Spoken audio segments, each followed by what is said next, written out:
Sir, as a experienced wealth management person, what do you suggest in between these three? Investment, savings, or trading? Yeah. ఖచ్చితంగా ఏంటంటే చాలామంది ఇండియాలో savings చేస్తూ investment చేస్తాం అనుకుంటారు. చాలామంది ట్రేడింగ్ చేస్తూ ఇన్వెస్ట్మెంట్ చేస్తాం అనుకుంటారు. కొంతమంది ఇన్వెస్ట్మెంట్ చేస్తూ సేవింగ్స్ చేస్తాం అనుకుంటుంటారు. So we must know the difference between savings and trading and investment. Investment అనే పదం మనం వాడుతున్నామంటే we are aiming for capital appreciation over a long period, long term. So long term అంటే ఏంటంటే మా దృష్టిలో సార్ చాలా మంది అడుగుతారు లాంగ్ టర్మ్ అంటే లాంగ్ టర్మ్ అంటే ఎంత టైం సార్ అని అడుగుతారు.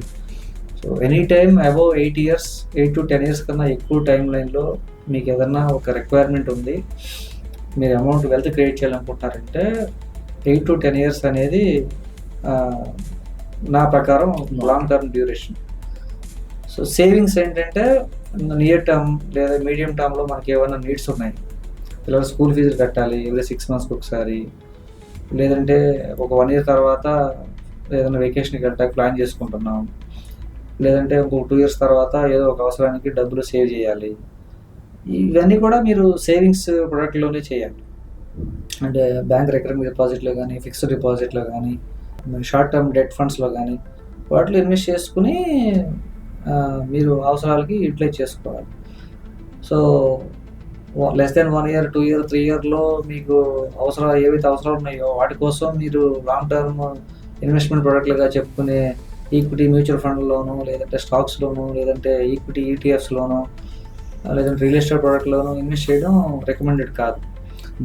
సో సేవింగ్స్ ప్రొడక్ట్లు అంటే ఇవన్నీ వస్తాయి, bank RD, bank fixed deposits, post office schemes, తర్వాత ఇన్సూరెన్స్లో ఈ గ్యారంటీడ్ ప్రొడక్ట్స్ ఏవైతే these are all comes under savings products.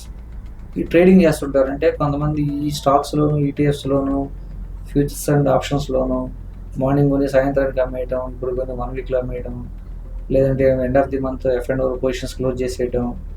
So ఇవన్నీ ట్రేడింగ్ యాక్టివిటీస్ అన్నమాట. సో మార్కెట్ వ్యూని బట్టి ట్రేడ్ చేసుకుంటూ వెళ్తారు. ఇవాళ 1% వచ్చినా ఓకే, 1% వచ్చినా okay, and there is no specific goal. So మనం అని సంపాదించడానికి ఒక బిజినెస్ పర్సన్ ఎంత సీరియస్గా చేస్తుంటారో ట్రేడింగ్ని కూడా ఒక సీరియస్ యాక్టివిటీగా తీసుకుని ఫుల్ టైం దీనిలో కూర్చొని ట్రేడింగ్ చేస్తూ ఉంటారు. సో అది ట్రేడింగ్. పొద్దున కూడా సాయంత్రం అమ్మేయడం, ఇట్లాంటి యాక్టివిటీస్ ఉంటాయి కాబట్టి అది ఎప్పుడు అమ్మేస్తారో తెలియదు.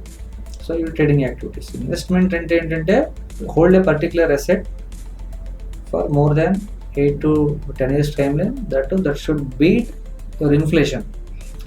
Without understanding inflation, don't invest your money. So without understanding taxation, don't invest your money. So inflation, taxation కరెక్ట్గా అర్థం చేసుకుని లాంగ్ టర్మ్లో మనకి ఏ అవసరం అవుతుందో వాటిని చూసుకుంటూ ఎండ్ రిజల్ట్ని మైండ్లో పెట్టుకుని మనం రెగ్యులర్గా ఎస్ఐపి ద్వారా కానీ, లంసమ్ ద్వారా కానీ, ఇయర్లీ కానీ ఎప్పుడప్పుడు ఇన్వెస్ట్మెంట్ అమౌంట్ సర్ప్లస్ ఉందో అప్పుడప్పుడు చేసుకుంటూ వెళ్తే ఆ పర్టికులర్ గోల్ రీచ్ అయ్యే వరకు ఇన్వెస్ట్మెంట్ చేసుకోవాలి. లెట్స్ సే రిటైర్మెంట్ కోసం నెక్స్ట్ 20 yearsలో రిటైర్ అవుదాం అనుకుంటాం, that is a long term goal. Next 15 yearsలో పాప ఆఫ్ ద హైయర్ ఎడ్యుకేషన్ ఉంది, దానికోసం ఇన్వెస్ట్మెంట్ చేస్తున్నాం, అదొక long term investment. Let's say ఒక 10 years తర్వాత నేను సొంత ఇల్లు కొనుక్కుందాం అనుకుంటున్నాను, that is a long term investment goal.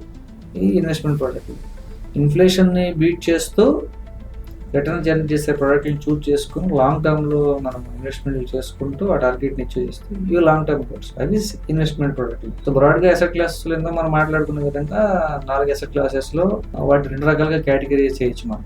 ఒకటి ఏంటంటే income oriented, growth oriented assets. Growth oriented assets, income oriented assets.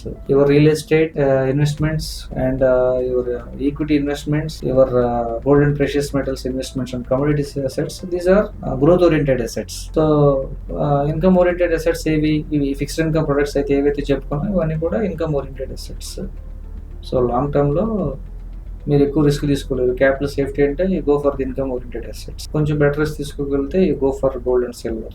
ఇంకా కొంచెం బెటర్ రిస్క్ తీసుకోగలిగితే go for stock, equity mutual funds or ETFs or stocks. ఇంకొంచెం బిగ్గర్ మనీ ఉంది, ఇంకా investment చేయగలిగినట్టే go for real estate.